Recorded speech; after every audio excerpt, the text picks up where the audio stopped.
So I don't know about y'all, but I listen better when I've got something to look at. So I've got a little slide presentation that goes along with this today. I hope most of you will be able to see it. It's ironic that I think the first SAR meeting that I came to with this group, something was being said about Daniel Boone being in a Revolutionary War battle. And a couple of people, Larry Newsom, I think was one of them, said, you know, until now, I didn't realize that Daniel Boone participated in any Revolutionary battles. And I knew he did because my ancestor was in that battle with him. The ancestor that I'm going to talk about today, his name was William McBride. The battle was the Battle of Blue Licks, Kentucky, on August the 19th of 1782. Now, about 10 years ago, I had the good fortune to work with a couple of people, neither one of whom I've ever met. One lives in Texas, one in Maryland.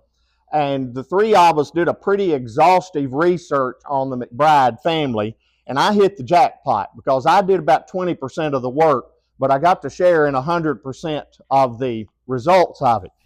And so when I gave David my paperwork to apply for the SAR, David, what I gave you was what I felt like was only the absolute necessary notes to gain membership. And David was all excited when they sent the packet back because they sent back a packet about this thick and it says, look, they sent back a whole lot more than what you sent. Well, David, I could have given you my McBride research, but I didn't think you wanted to pay the postage on it. So that's the research that we have on the William McBride family. Golly. Now, obviously, first off, obviously, this is not clicking. I think they sent back 84 pages on yours.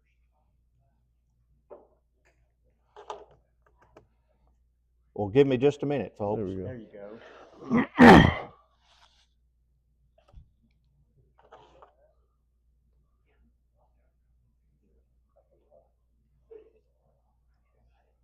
Slideshow's already running. We know that. There we go. There it is. Obviously, this is not William McBride. We don't know what he looked like. But this piece of artwork is done by a pretty well-known artist in Gallatin, Tennessee, named David Wright. And I actually have this painting hanging in my office. And I like to think that it's what William McBride looked like. So my slideshow is running on its own, obviously, also.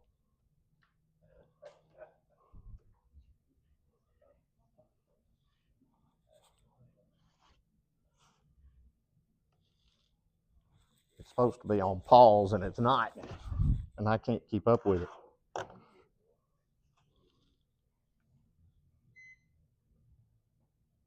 Now, so I like to think that this is what Captain William McBride looked like.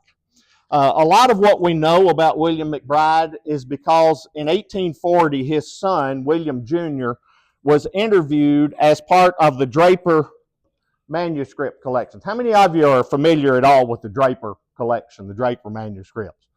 About 2 or 3.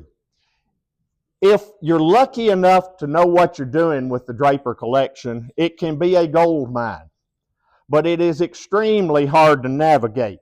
In the early mid-1800s, a school teacher named Lyman Draper started researching several different things. One of his biggest interests was the Battle of Kings Mountain.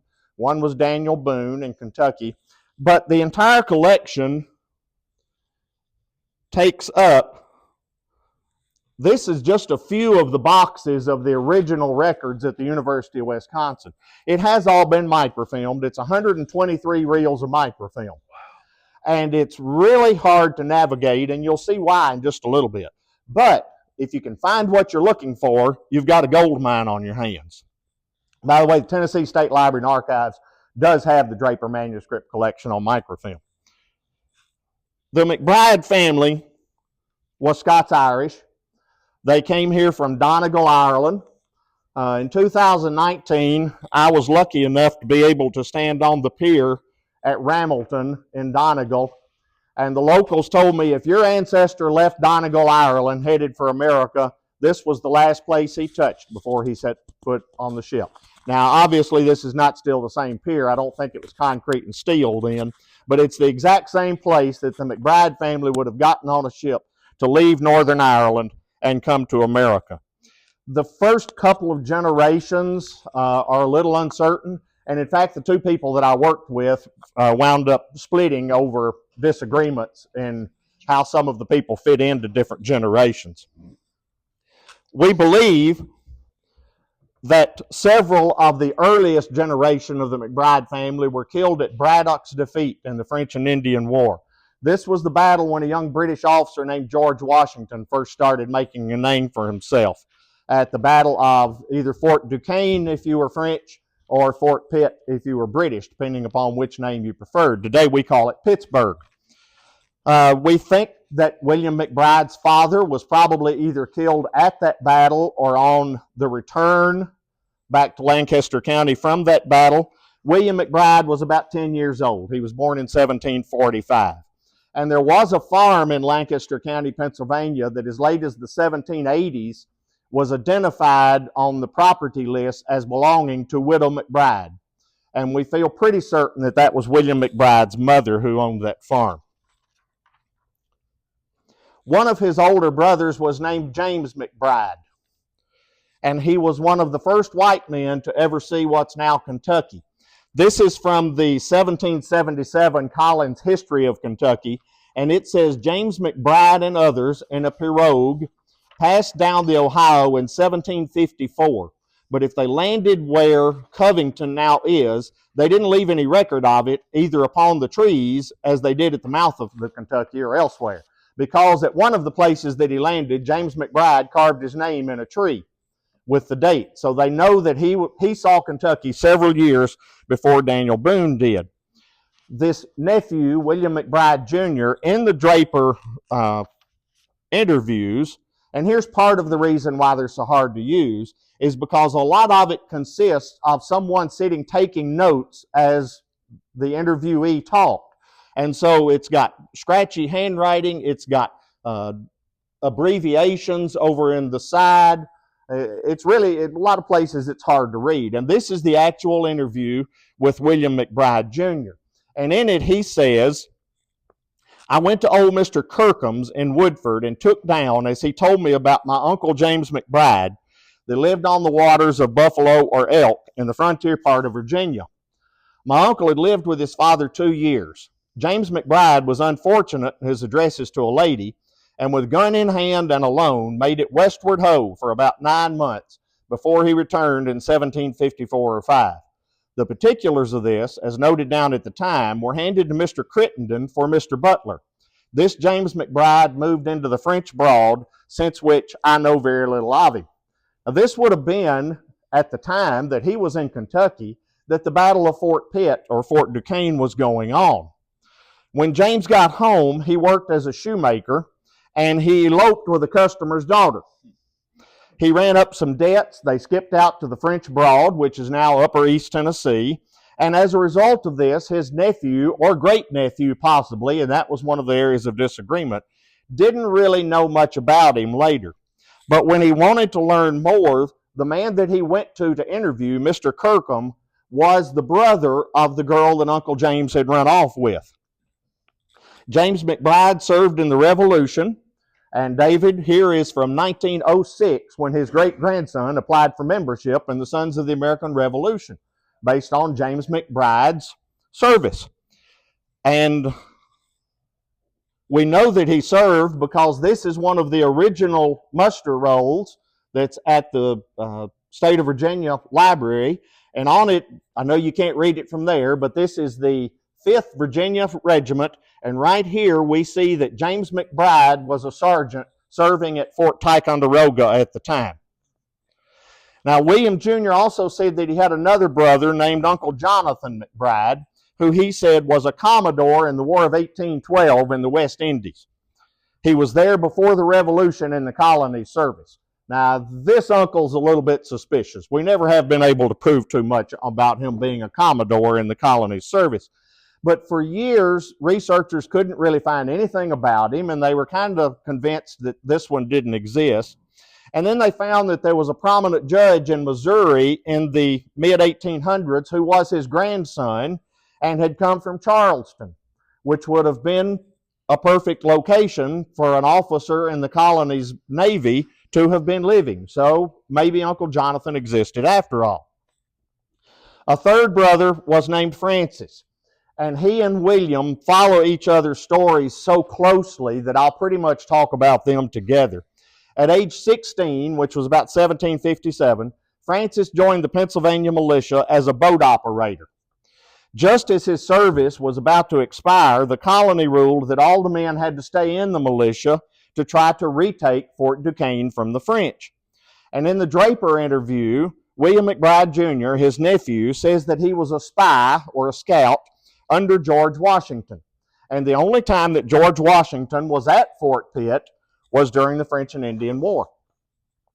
Well, this brings us to the fourth son, my revolutionary ancestor, William McBride. He was born in Lancaster County, Pennsylvania, where his son said he grew up, but by age 20, he was in Augusta County, Virginia. This was during the time that the Scots-Irish were moving down into the valleys of Virginia in swarms. His grandfather and his uncles had already gone there before, and it may be that his mother died about this time, which freed him up from having any reason to need to stay in Pennsylvania. In 1765, he married Martha Lapsley, whose father was an elder in the Presbyterian Church in what's now close to Lexington, Virginia, a congregation that's still in existence, by the way. William was and the Lapsleys had also come from Donegal, so it's quite likely that the families knew each other before. William was a master blacksmith. Records show that he owned a shop right on the main road that today we know as the Great Wagon Road. And pretty much all of the settlers who were leaving Pennsylvania at that time took the Great Wagon Road down into Virginia and then eventually down into Tennessee and Kentucky. So you can imagine that William McBride ran a pretty busy shop repairing wagons going up and down that road as they moved towards the south.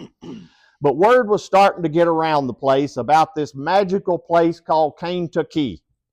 And maybe his Uncle James had told him something about it before he ran off to the French Broad area. Well, in 1776, William McBride went to Kentucky, and he planted a crop of corn, which was significant because that meant that you were laying claim to that area. That if you planted an acre of corn, you were claiming that for your own. And then he went back to Virginia to get his family. Well, by this time, he and Martha had 5 children, and they lived in the fort at Fort Harrod or Harrodsburg, Kentucky for 2 years before they moved out and built a place of their own 5 miles away. If you've never been to visit Fort Harrod up in Kentucky, it is a great place to visit. They have reconstructed the fort to see what it would have been like when there were at times 2,000 people living in this fort together, which means they were crammed in like sardines. This is one of the graves at the little Pioneer Cemetery there at the fort, and it's significant because it belongs to Captain Lewis Rose. And down at the bottom, one of the things it says he did was fought in the Battle of Blue Licks, Kentucky. Remember the name Lewis Rose. His name is going to come into play just a little bit later. This is the reconstructed fort at Harrodsburg at Fort Harrod. The schoolroom that they had at the fort. As I say, if you've never been up there, it's really worth the trip up there to see Fort Harrod and see what our ancestors lived like in those early days in Kentucky. And this map, obviously you can't read it from there, but it's from one of the histories of the Kentucky. Right here is Fort Harrod,